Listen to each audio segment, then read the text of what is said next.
What if the greatest love of your life was the one you were never supposed to choose? You can bury the truth in a field of lies, but sooner or later, something's gonna bloom. West and Sage rode into town just after high noon. People froze in the streets. Shopkeepers ducked behind counters. Even the church bell stopped ringing, like it knew judgment had arrived.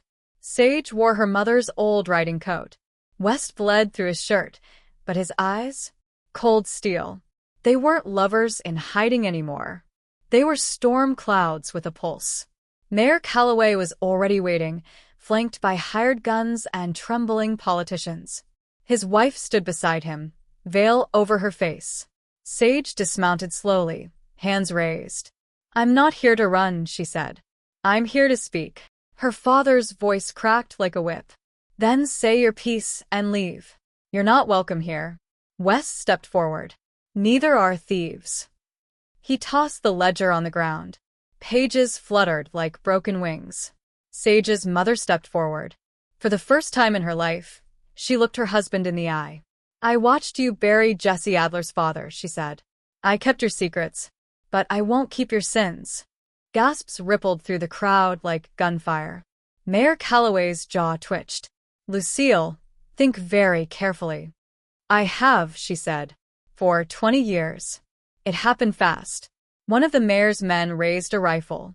West shot first. Then the town erupted. Windows shattered. Horses bucked. Men shouted in the streets like demons were loose. Sage ducked behind a water trough, reloading with blood on her hands. Her father was screaming, "Arrest them! Kill them both!" But the sheriff didn't move. Neither did half the town. Because they saw it now, clear as day. West Adler wasn't the outlaw. The mayor was. And Sage?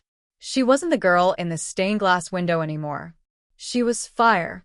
Mayor Calloway tried to flee.